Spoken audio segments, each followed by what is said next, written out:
personal experience I could talk about. Like, colleges wanted my SAT scores. It wasn't the best, but I can talk about it, right? I can give colleges that I wanted to do a chance to get to know the real me, the me that is not just a kid in a like Southside school. It's me, And I was kind of excited because for the first time in my life, I knew I could be myself if I tried my hardest to get into a school and do what I wanted to do. No one can tell me no in college except for me and probably a teacher if they want to fail me. But it was all up to me to decide where I wanted to do and where I want to be. So that summer, going into senior year, it was August, right? I legit got my SAT score. They come in the summertime for some reason. And I was like, oh, okay, this isn't the best, but hey, listen, it's not the worst either. And a lot of schools were taking SATs. My mom pulls me over, and she's like, oh, what you get? And I'm like, cool, I got this. I'm going to start looking for schools or whatever. And she pulls me to the side, which I don't think there was a side. I think we were just alone at the time. My siblings were somewhere else. And she told me to my face,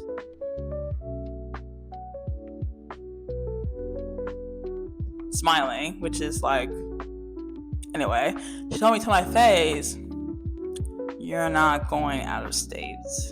You're not even going to leave Chicago. Now listen, there's nothing wrong with Chicago, except for the fact I've been here my entire life, and I've never left the state before. Never left the city, right? So when you hear your parent tell you cannot leave your place of birth, you gotta feel some type of way, right? Let me break it down for the ones who think safety reasons, right? Let me break it down for you. One, I've been living in this city for my entire life up to that point, right? And I never thought, hey, let me keep staying. I kind of wanted to move to be away from her. Two, if you look for a school within a certain major, you can get a bunch of schools in the city, yay, but a lot more options opening up if you go out of state. Three, I already knew I was going to get scholarships because I was doing pretty well for myself outside of my test scores, of course, and I wanted to explore all my options. And four, I really just want to get away from my own mother and my family. So, obviously, I asked her why. And the why that she gave me is, I don't really want you to leave the city. That was her ask, and that was her reason. I don't want you to leave the city. Why? Because I don't want you to leave the city. Now listen. Flabbergasted face all over, right? I honestly felt all type of emotions, right?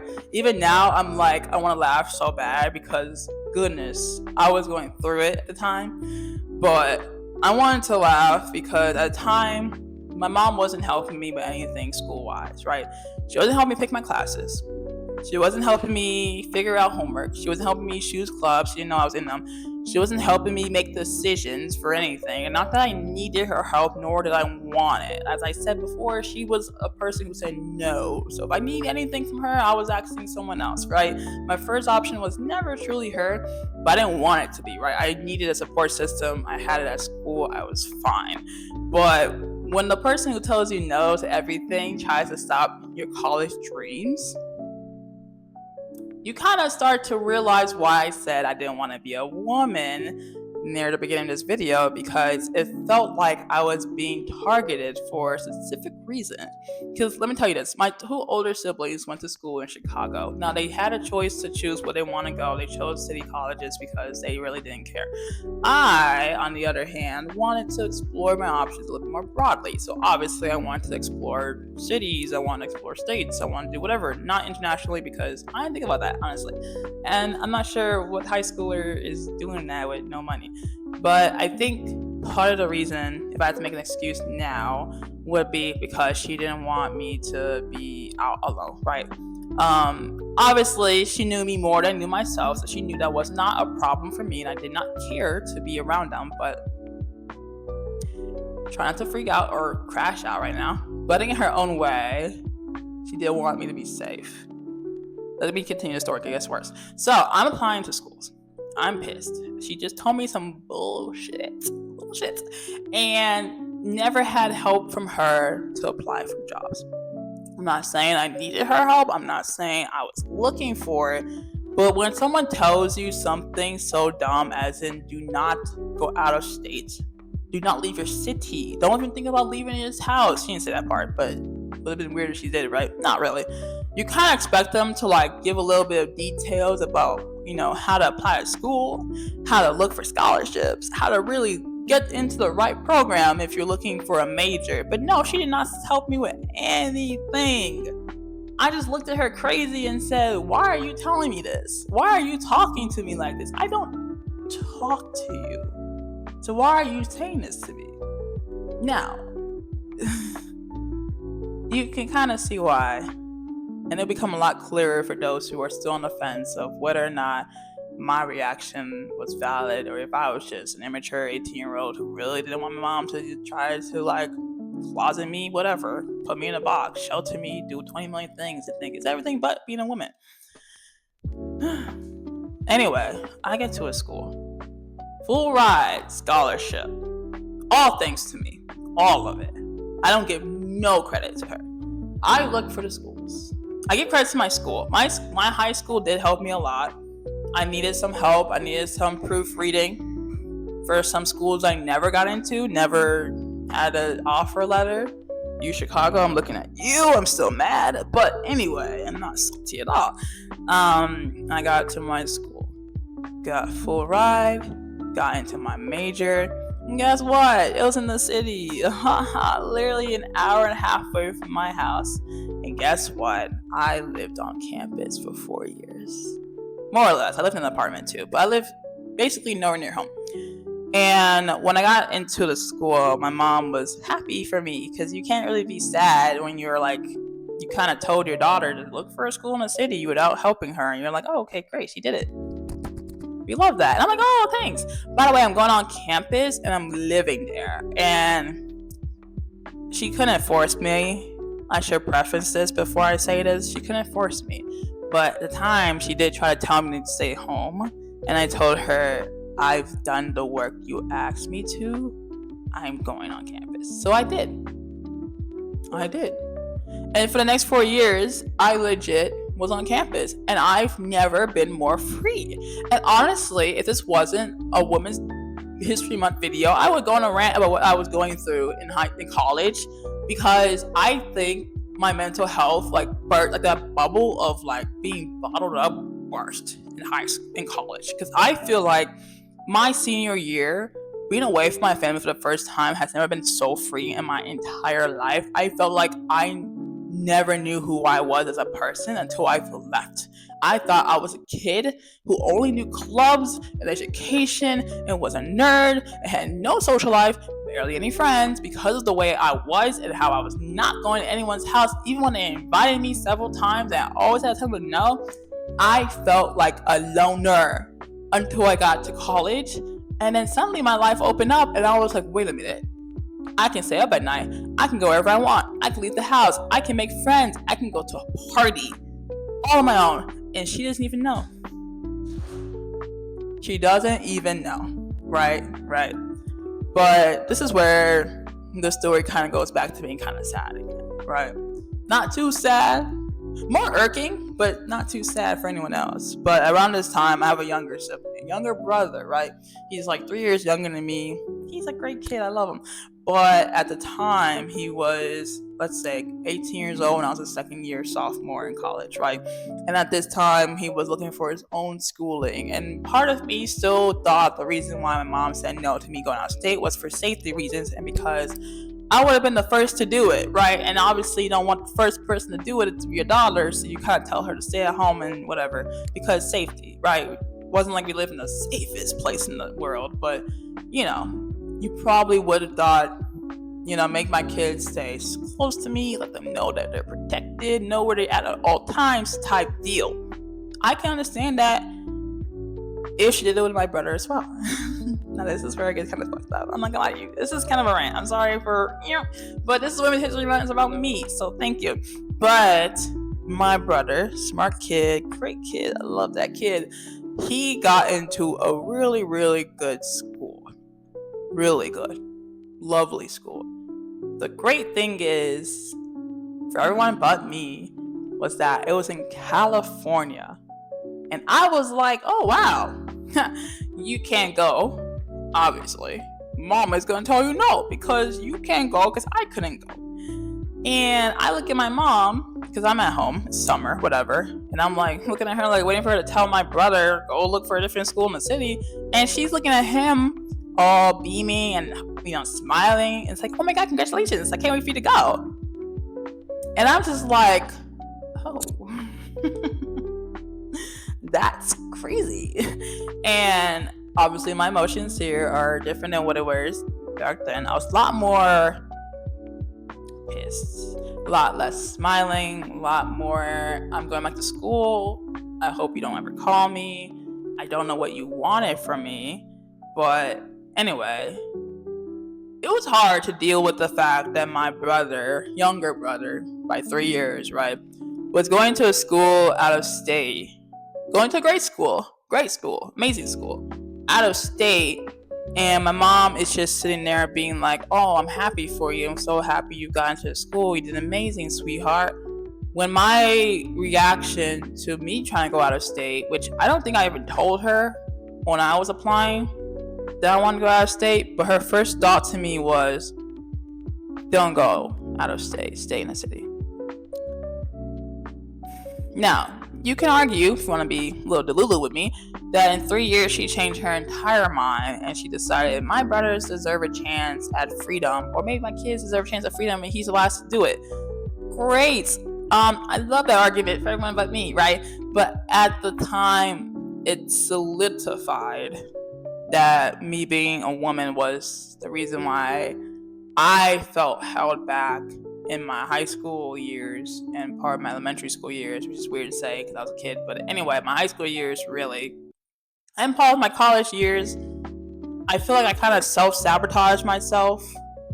Not in a bad way, sounds like it, but I feel like I didn't get to enjoy it to the fullest extent in my freshman year of college because all I thought about was my mom in my ear telling me, no, don't do this. And I felt like I couldn't focus at school. Like I was dealing with shit that literally happened years ago. And that's not trauma, hello.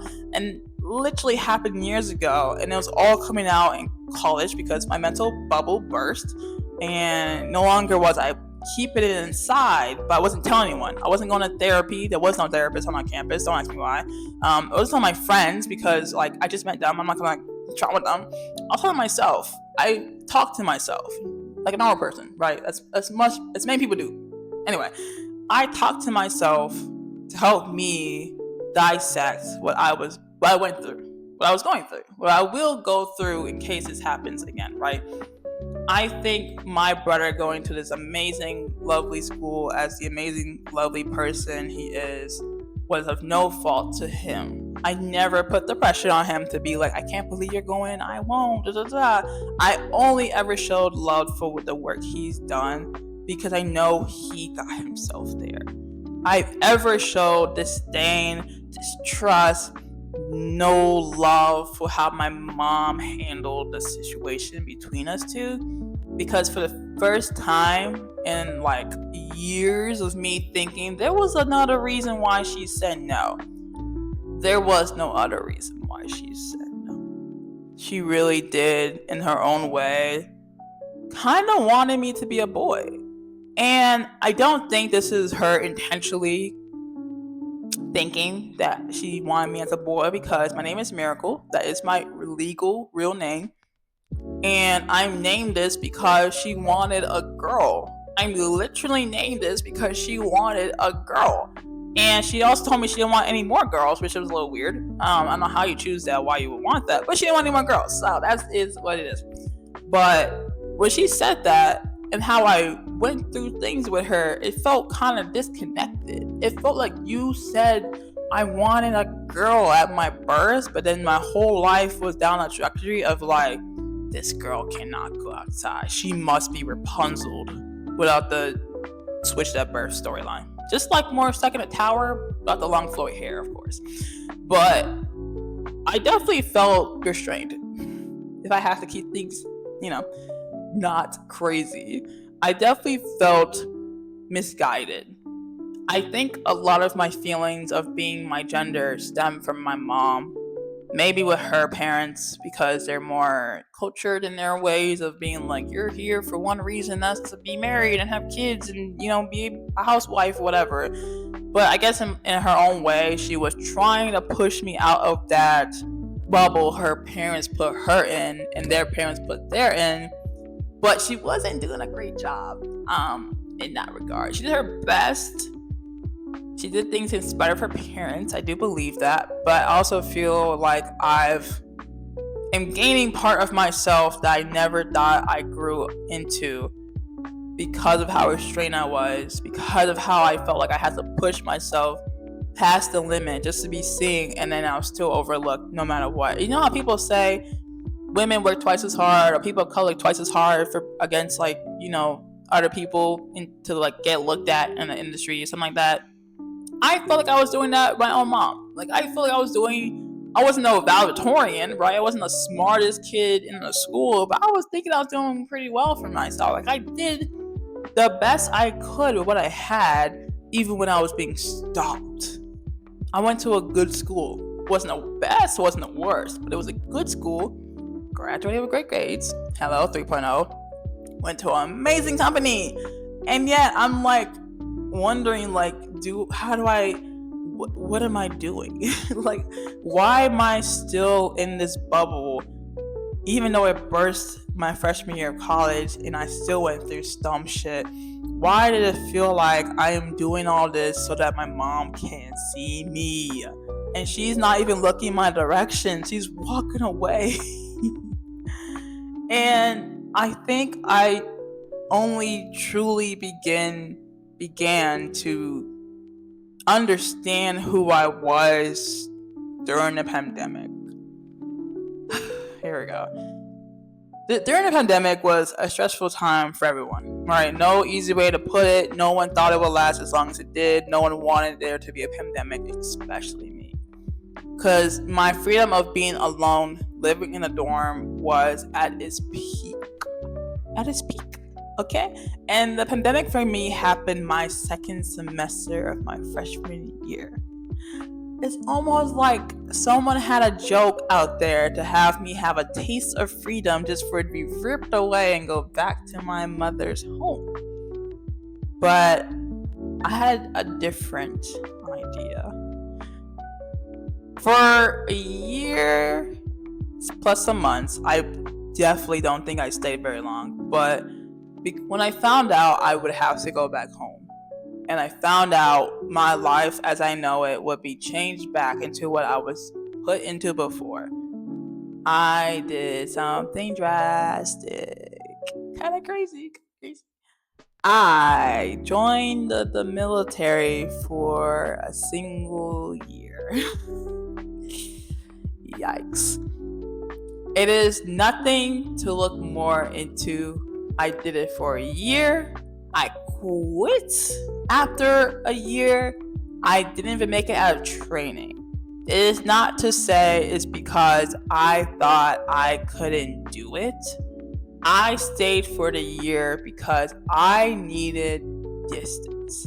I needed to know who I was without someone telling me what I could not be.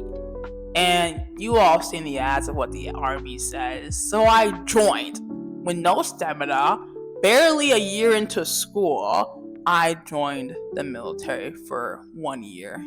And then after a year I quit because COVID was messing with them. I did not want to be in the military during COVID. My schoolwork was being pushed back because I was gone for a year, so I was stressing about that. I thought my scholarship would be in question, so I thought I had to go back home. It took me a minute to get back, but I got back within my junior year and graduated technically in 3 years. So, and look at that story for the ages. But I do have trouble talking about being in the military for a year because one, I didn't finish. It was a 4-year contract. I finished it never. I literally quit in 1 year. So I can't be called anything. I don't want to be called anything. I don't earn that right at all. But two, because I did quit, part of me feels like my mom won. Like she won the right to brag about how I couldn't finish in the military. She didn't know, right? She knew after I signed the papers with the contract that I was going to the military, because her answer would have been no if I did ask. And for good reasons, right? Obviously for good reasons, But I knew I was tired of hearing the no's from her. I never heard a reason. I never heard a yes. I never heard something that made me feel better about myself, because my self-esteem, if my mental health was depression, my self-esteem was in the dirt. I had none. I couldn't stand up for myself because of her. I felt like I needed her approval on everything. Even when I was lying, sneaking around in high school into college, I still felt like if I'm going back to her house and I have to be there because of COVID, I just don't believe I earned the right to really be myself. I felt missing. I felt like someone took over my body and told me you're only good for education and schoolwork. Past that, good luck. I didn't even have a job. What job gives you a job for remote work during the pandemic before Zoom? Zoom wasn't even a thing until COVID really hit. So I felt missing. I felt overlooked, which is crazy to say, because a lot of people can give you experience in their lives, in their jobs, in their schools. And I felt it at home. And I don't think my mom meant it to be in that regards, but that's how it came off, right? So I told her about the military. She was pissed. I was already going to go to the military a week later, so I knew your emotions are valid, but I couldn't stop you. But when I was coming back, I was telling her this because she was talking to me once in a while about it. Oh yeah, I'm gonna quit. She's like, oh really, huh? I thought you wanted to stay and be away from me. And in that moment, I was like, oh wow, you're gonna hold us over my head, aren't you? You're gonna make this a thing. And a part of me was really mad at myself for quitting, right? I don't want to go back. I'm telling you right now, it was an impulse decision, never do it again. But a part of me was really mad at myself for quitting, because I had assumed that this was my ticket away. I didn't need the GI Bill. I had full scholarship. I didn't need a direction in life outside of just being away from my own mom, which, many people go to the army, to the military for many different reasons. It's just mine. It's not the worst. It's also not the best, but it's just a reason, right? But when she had told me that, not in a snarky tone, but almost like, I told you so tone, I felt like I was letting myself down because I couldn't get away from her magnetic pull of what she thought was right for me. And because of that, I never felt more disappointed in myself. Up to now, I could attribute all the things that went wrong to her. I can say, you didn't let me go to this, I couldn't go out of state, my mental health is failing, this and that, this and that. And for the first major reason, I felt, wow, me quitting the military was almost a letdown. I didn't try to sign back up. I didn't do that. If I was leaving, I was leaving. But I thought to myself, wow, I'm a quitter. I literally quit the military, which, please do if you're already in it. It's, sometimes you might need a second option.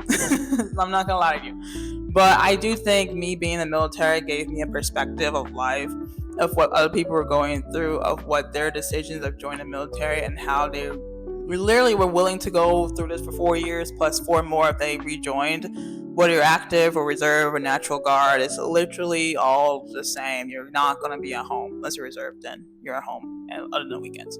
But when I went home, I felt shitty. I feel like my mental health bubble was slowly filling up again, and the pandemic weren't helping, right? I was still at home. I luckily got a job that was remote because you kind of have to. It was within my school, so I was able to do that at home. I felt like I was hiding myself more in my room, in my basement, anywhere that my mom wasn't in, because I honestly felt like if I was around her, I can see her face and almost tell what she's thinking, and I would just feel bad. I'll feel bad. And I would just feel like I had to leave again and do something else that was impulsive, like join the military a second time. I wouldn't do it. do not do it. I do not recommend doing that. But I did the first time, and I couldn't trust myself. I legit thought to myself, I could go to the military, just get away from my own mother. I probably shouldn't try to see her until I figure out how to like mentally calm myself down and empty my cup, because right now I am feeling like the military was almost the right move, but for the wrong reasons. So for the next year until we can get back on campus, I literally did my thing. I did school. I did what I was good for. I did school. I did my job. I did nothing else because I had nothing else. And then senior year came around, senior year of college, and I got my first apartment. And I'm like, I need to get away from the school. I feel like it ties me too much to my mom without even meaning to. And that one is on me.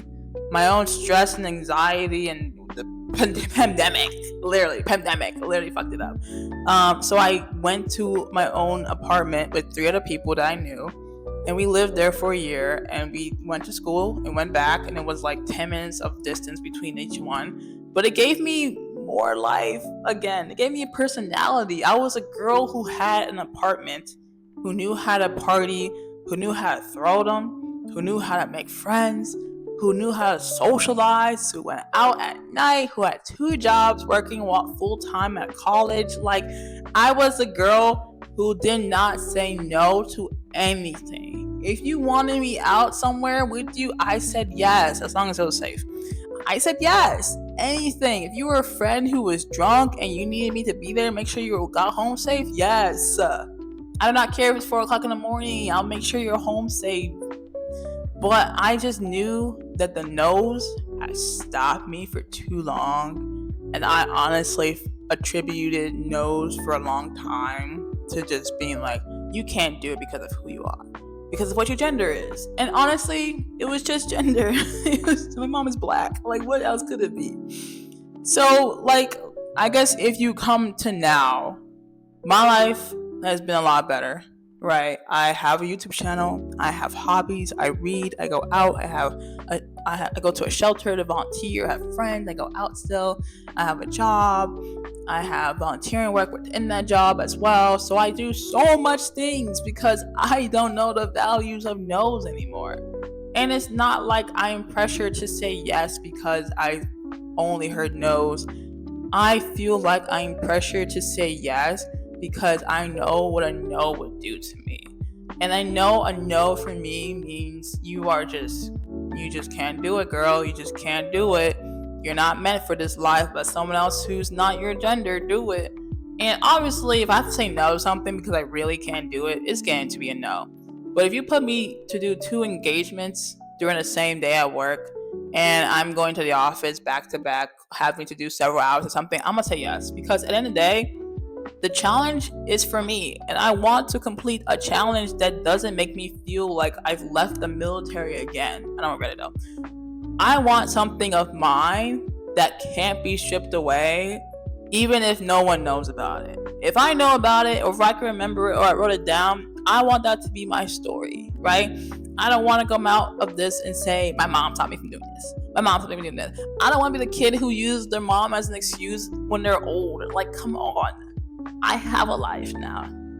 I'm doing amazing. Like, literally, I have work tomorrow, right? And I'm sitting here making a YouTube video because I like this as my hobby. I created this to have another hobby. I live alone in an apartment that I secured with the money I made throughout my years from high school up to now. I've earned every possibility that I could possibly earn because hearing a no felt like I was punishing myself without even making the punishment myself. But where does this story all kind of lead? Where's my relationship with my mom today? We're on good terms. I never fully could stop talking to her. I think it's the immigrant parent type thing situation. Like, I felt like I had to keep the relationship going. And not because it's bad, but because I didn't want to lose a parent again. I didn't want there to be no relationship between us. Now, for a while, there was none. And she got pissed, and I loved it. Nothing a parent hates more than silence from their own kid. I think that's the most effective punishment for them. And honestly, it's the easiest as well.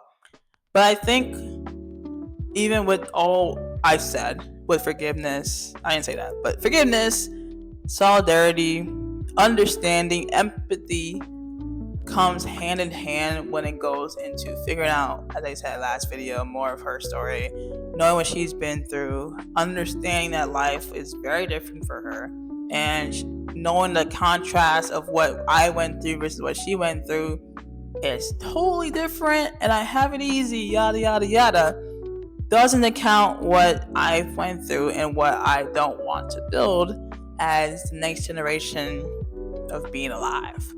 So obviously I still hold some minor content here and there about things that happened in my childhood that I felt like limited me, maybe could have potentially pushed me stronger. Maybe I potentially stopped myself from doing something because I didn't think I could do it, because I maybe thought this wasn't the right fit for me, or maybe I thought this isn't something my mom would say yes to, so I shouldn't say yes to.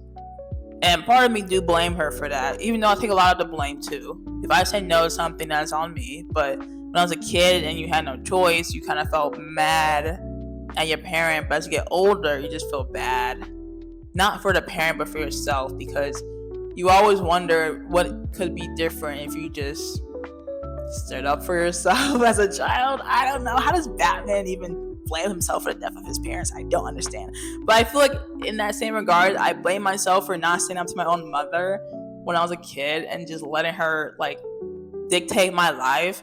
And that kind of forces me to be more introspective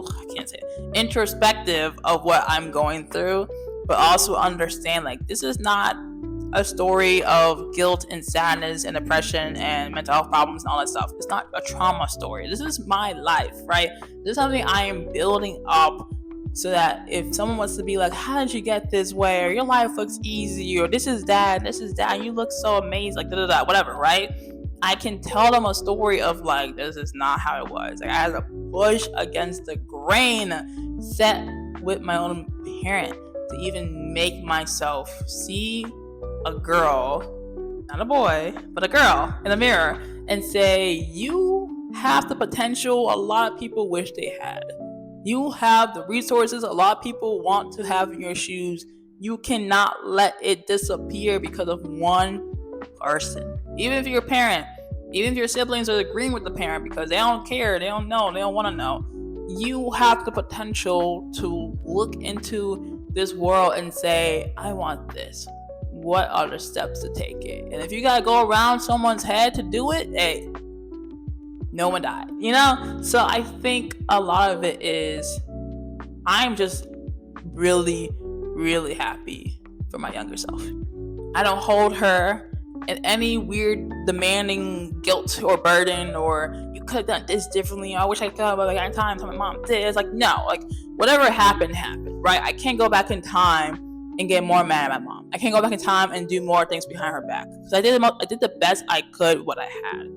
And that made me the person who I am today. I don't have depression anymore. I don't have issues. I don't have burdens. I don't have guilt. I feel amazing. I'm literally in my room right now filming a video. And it is the ass crack of dawn. I'm not gonna lie to you. I've worked tomorrow. But I never been more free. I never felt so lucky. I have never felt so loved, right? I had a parent who cared enough to help me in some ways, right? Not everything was sunshine and rainbows, but not everything was doom and gloom and you shouldn't be at home, right? There was times where I wanted to run away. Yes. There was times where I wanted to be away. It did happen. There was times where I wanted to go home and have a safe place, and that was home. And in the day, that is still home. So yes, my story may be similar to a lot of people, but it's also very different for me. It's something that I did things unheard of. I can tell my friends this story and be like, what the heck was wrong with you? And I'll be like, listen, I don't know what was going on with me either. But at the end of the day, I did what I had to do. And none of it was bad. None of it was crazy. Well, some of it was crazy to me. None of it was hurtful, harmful, distasteful, wrong, all the words. I am living the life I'm choosing to live for once. And I'm only hoping that if you hear this message, and this will be cut down, I promise you hear this message too. You are not the person people expect you to be. You are not the person people want you to be. You are the person you set out to be. And please quote me on that one. But that is really my story, right? The story of a girl who at one point wanted to be a boy and is now just happy to be who the fuck I am. Okay, listen. So thank you for watching this video. This might be a little long, but if you watch it, you'll have a good time hearing about my little story. Happy Women's Month. Happy episode 2 for that. So that was a little long, I feel like, but that I needed that. I mean, I had talked about it so many times. I feel like so many people know my story because we all trauma dump on each other, so it's amazing to get that out. Get a friend that will trauma dump with you, and then y'all can get back and forth. It's amazing. Just a one time really does it for you. I'm not gonna lie. But yeah, next week, probably talk more about something. I'll figure it out. But I hope you guys have a good time watching. I had a good time talking to you. I need to drink some water and go to bed. But I'll see you guys next week. Good night.